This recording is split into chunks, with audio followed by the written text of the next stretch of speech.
Hey guys, welcome back. Look, this is probably the most important video I've ever done. So stay tuned and watch it right through to the end.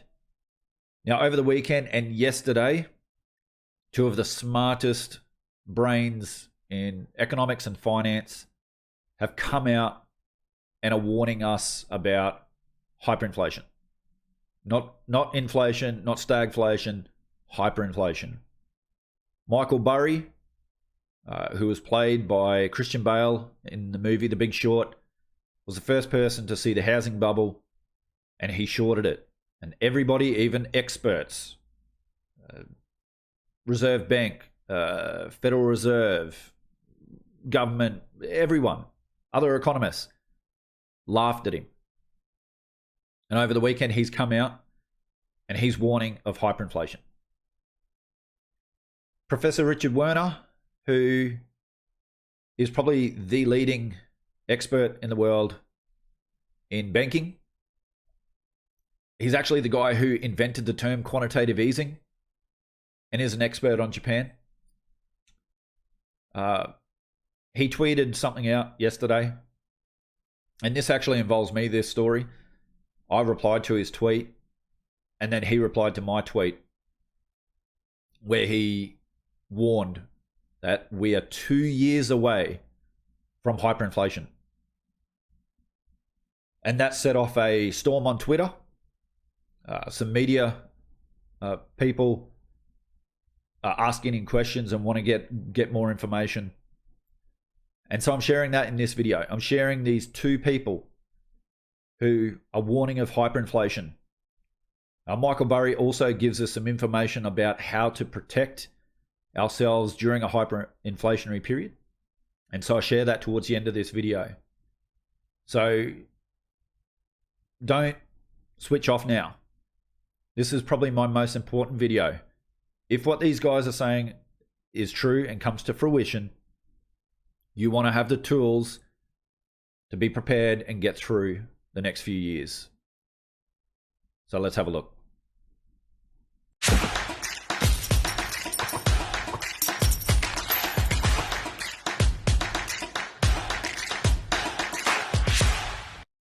So over the weekend, this tweet caught my eye, and I went through Michael Burry's feed to see what he was talking about.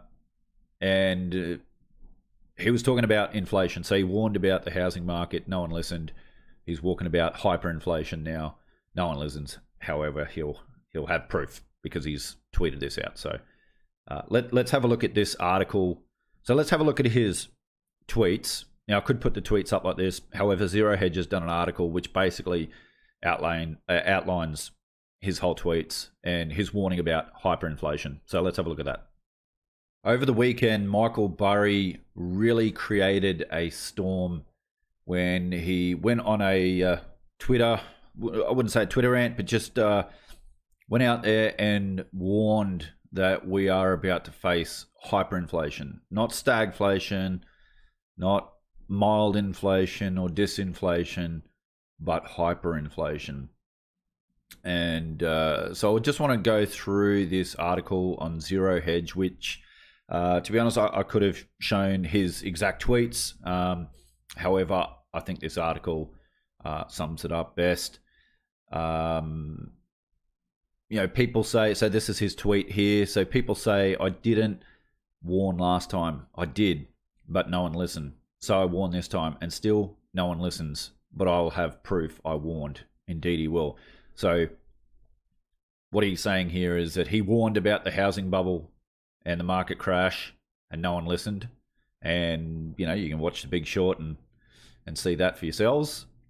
And now he's warning again. However, this time he's tweeted it. So he's got proof. He's got a stamp date on that now.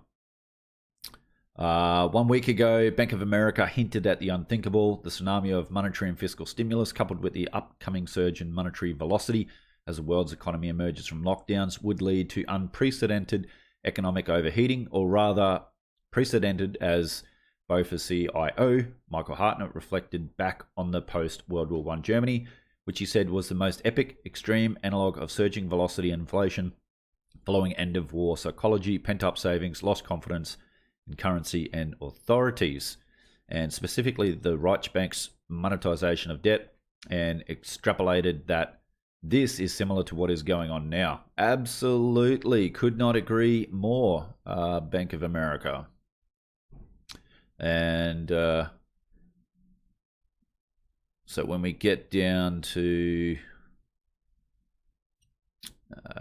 here's his tweet down here. So then overnight, none other than the Big Short, Michael Burry, who has been rather busy making waves within the financial community with his hot takes, most recently his slam of Robinhood and his bullish view on uranium, a commodity, picked up on the theme of Weimar Germany and specifically its hyperinflation as a blueprint for what comes next in a lengthy tweet storm, cribbing generously from Parsons' seminal work.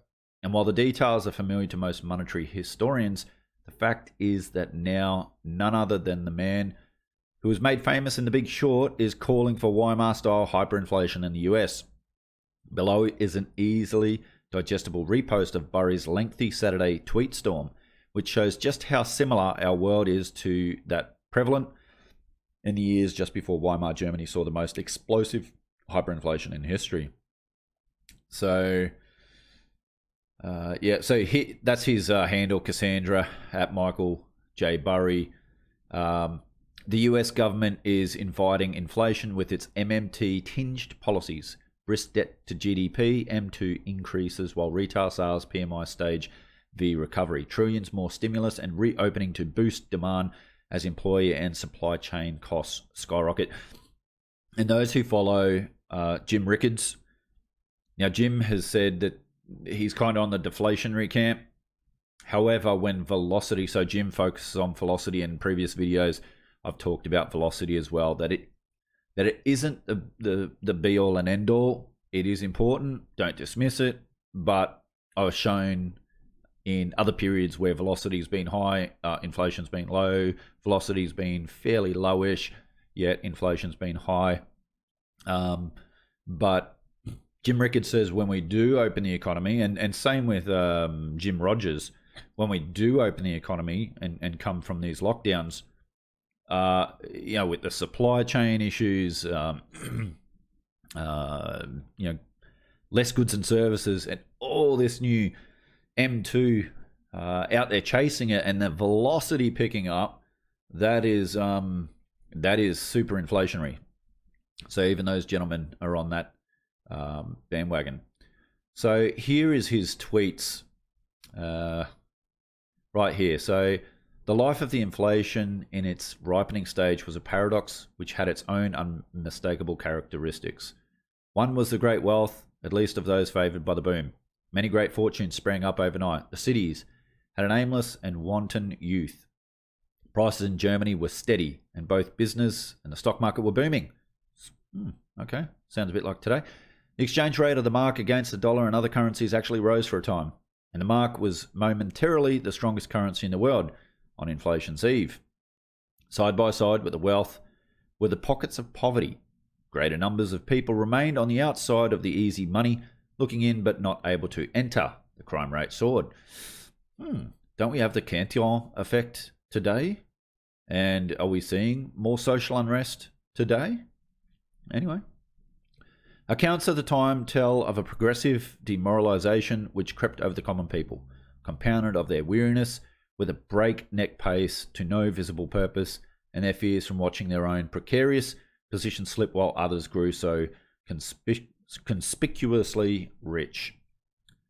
Almost any kind of business could make money. Business failures and bankruptcies became few. Well, haven't we seen that as well with all the government intervention?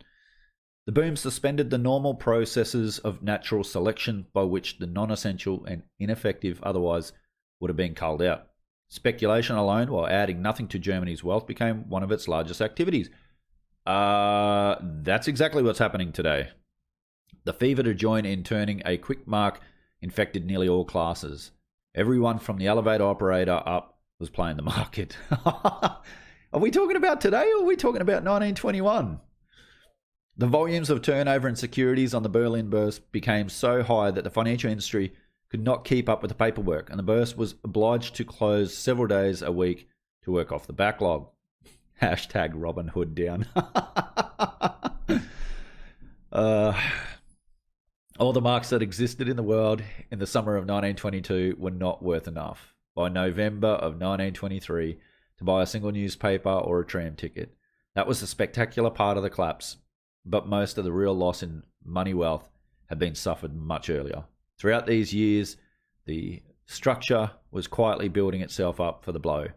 Germany's inflation cycle ran not for a year, but for 9 years, representing 8 years of gestation and only 1 year of collapse. And his punchline, the above, was written in 74 RE 1914 to 23, and then makes the ominous extrapolation that 2010 to 21 is that gestation period, adding that when dollars might as well be falling from the sky, management teams get creative and ultimately take more risk, paying out debt finance dividends to investors or investing in risky growth opportunities has beaten a frugal mentality hands down. We are there now. The only question is, when do we enter the exponential currency collapse phase? Now, before people start arguing, no, don't buy gold, because BlackRock has sold more than 470 million worth of gold as it focuses on silver. Now, for those of us who own a lot of silver, this is great news. However, I do want to point out a couple of things. So when we have a look at the February COMEX gold delivery month, we're about halfway through the month. So this is about halfway through the month of February. And we've got 31,393 contracts that have shown up demanding gold. So you might ask, is that a lot? Well, yeah.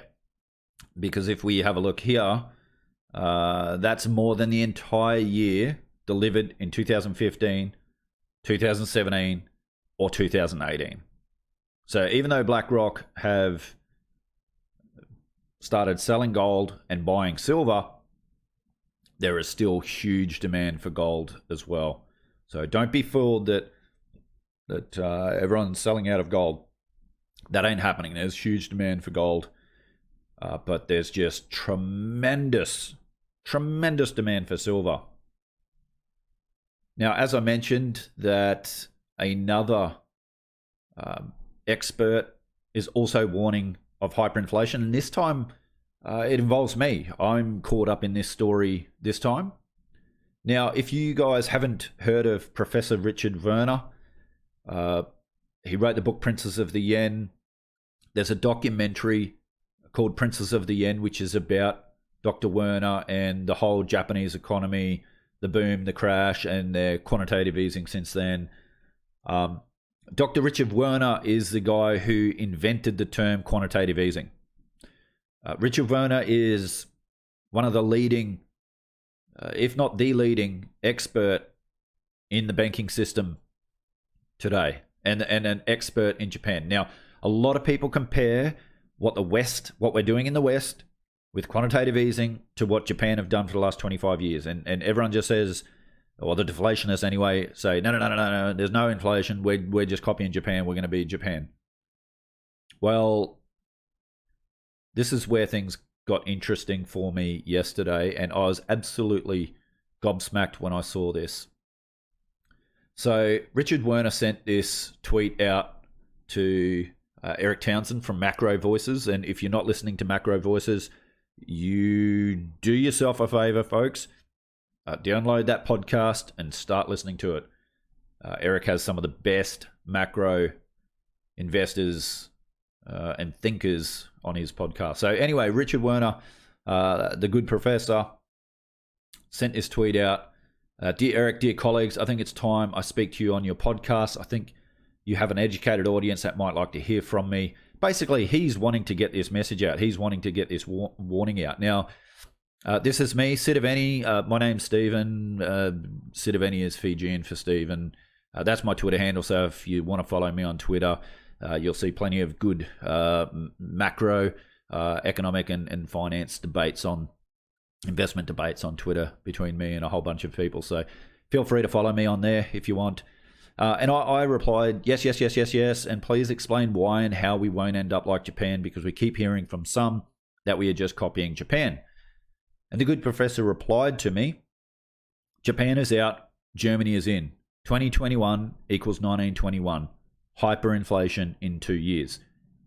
Now, that set off a bit of a storm on Twitter where some journalists from ZeroHedge and others started asking for more details. Some colleagues and friends of mine were really hit by this as well, because the beginning of last year, I was more on the deflationary camp. I was on the Mike Maloney, we're going to have deflation first, then inflation. But the second half of last year, I swapped camps. I moved into the inflation environment. And as you guys know that follow my videos, I have been talking about stagflation for a while. This hit me though. After seeing Michael Burry's tweets, that's a guy who saw the housing bubble and everyone laughed at him. Even the so-called experts laughed at him. You got Professor Richard Werner, who is the expert. He created the term quantitative easing. This really hit me, and it hit a couple of other colleagues and friends of mine, and we started chatting about this, messaging each other about it. And because we haven't been in that hyperinflation camp. We haven't been preaching hyperinflation. In fact, it's still very difficult for me to get my head around. But here's two of the sharpest people in economics and finance that are sending this warning now. Just a few other names that I wanted to share with you. So you can see the Russell Napiers, Michael Burry, Lewis Vincent Gave, Felix Aloof, Jesse Felder, Jim Bianco, Grant Williams, Bill Fleckenstein, Jim Rogers, Ben Hunt, Stan Druckenmiller, Luke Raymond, Lynn Alden, James Grant, Paul Singer, Jeff Gunlock, Anthony Deaton, Eric Townsend, James Aiken, and Professor Richard Werner, and many more are all in the inflation camp. Russell Napier and a few others were deflationists for the last 20 years, and they've swapped camps to the inflation camp. And now we've got Richard Werner and Michael Burry preaching or warning of hyperinflation. These are some of the best. Some of these people are billionaires. So some of the best macro investors and thinkers in the world. And then you've got Brent Johnson, Henrik Zeberg, and Hoz, who all say the end game is inflation, stagflation. They just think there's going to be a short, and they say short bout of deflation first. So I was in their camp. But that camp is getting very, very small. And then you've still got a few, very few people in the deflation camp now. But Brent Johnson, Henrik, Hoz, they all say that stagflation's the end game. They just think there's going to be a short, sharp, deflationary bust first. Look, there's no certainties in the investment world. There's only probabilities. And so you have to leave open a small probability, in my mind, to Brent Johnson, Henrik, and Hoz being right. As much as I think it's a short, probability or small probability, it is a probability. However, if they agree with everybody else that the end game is some sort of financial repression, inflation, stagflation, or now with Professor Werner and Michael Burry, hyperinflation, why not forget the deflation and trying to trade and position your portfolio for deflation? Just prepare for the end game. If we know the end game is just around the corner, just prepare for the end game. Now, two books that I just highly recommend. I had to share these books. When Money Dies, The Nightmare of Deficit Spending, Devaluation, Hyperinflation in Weimar, Germany by Adam Ferguson. I listened to that on audiobook, I think it was. Audible. I've just, or it might have been on the phone, what do you call it, like an ebook? Might have been an ebook. Anyway, I've just last week funny enough, I just reordered this because a few colleagues and friends, we've been chatting about it, and I've gone, all right, I want the hard copy. So I just ordered it, funny enough, last week. It still hasn't arrived. And that's before both Michael Burry and so it's just unreal timing that. But years ago, I read James Rickards, or Jim Rickards, The Death of Money, the Coming Collapse of the International Monetary System. And that's a really, really good read as well. So if you guys want to kind of understand this more, and just kind of get prepared, get your head around what this looks like, these are two books that I recommend getting ASAP. ASAP. And remember, folks, silver is money. Silver is money. That's what you want. You want real money. Silver has been money more times than gold has throughout history. You go back to the Bible, the first recorded, in Genesis, silver was money. Kesef meant both silver and money, and it was used for to pay for a burial lot. That was the first time it was recorded in history in the Old Testament. So silver is money, folks, and are we going back to a gold standard, a silver standard, a bimetallic standard? I'm not sure, but I do have a video. It's either going to be my next video or the video after.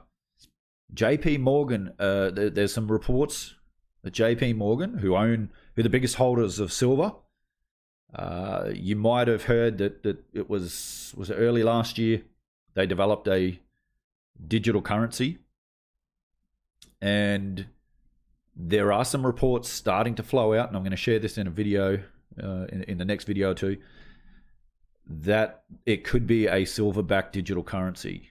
Now, if that's the case, I don't want JP Morgan being the custodian of that there, but let's wait and see. And if we have this hyperinflation period, that might go on for a few years before there's a Bretton Woods system where we come together and we go, right, we're going to have a digital currency. I think digital currencies are the future, but whether it's backed by gold or silver or something like that, we'll wait and see. So how do you survive a hyperinflationary period? Well, Michael Burry shared that over the weekend as well, and he looked at the data through hyperinflationary periods, and basically you want to get real assets. So silver, gold, platinum, palladium, diamonds, and commodities, real commodities, these all performed best in hyperinflationary periods or even inflationary periods. Now, I've got real estate, maybe. Real estate in the past has performed well in inflationary periods. Now, I put the maybe there, and that's because Michael Burry put the maybe. Michael Burry says that in modern times, where you look at hyperinflationary periods in modern times, governments actually taxed real estate heavily, even confiscated it. Whether you're looking at Zimbabwe or other jurisdictions, even in the United States now, look at California, look at Newsom, look at New York, look at the high taxes and the proposed taxes on people even leaving. It's like, hey, you leave, well, we're going to back tax you 10 years for the last 10 years. Now, look, the argument could be, well, gold was confiscated in 1933. Yeah, but here's the thing. It's much easier to hide or to store gold and silver coins and platinum, palladium, diamonds than it is, a big piece of real estate and house. For me, I've got silver and gold in vaults here in Australia, but I also have holdings of physical gold and silver outside of Australia. And that's all I'll say to that. So as you know, previous videos, I've been very bullish for a long time now, for a while now, on commodities.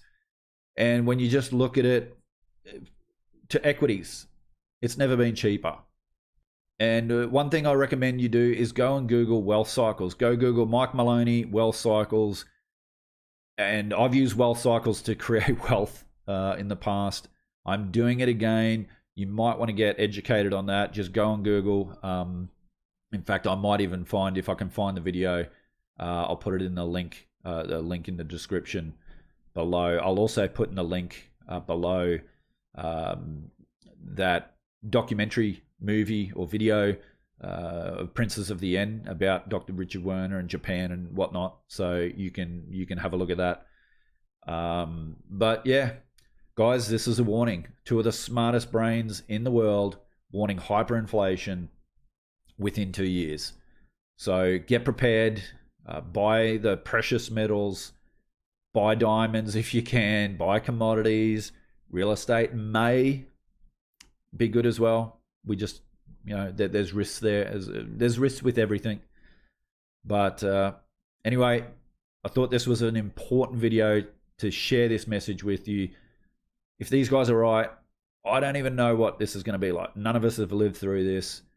All we can do is start preparing now before it's too late. So anyway, love to see your thoughts and opinions below. If you like this video, hit the like button. If you haven't subscribed yet, hit the subscribe button and the notification bell so you get all my videos. You get notified when I release a new video. Anyway, guys, thanks for joining me, and I'll see you another let me spit that out. I'll see you again on another episode of Finance Uncut. See you guys.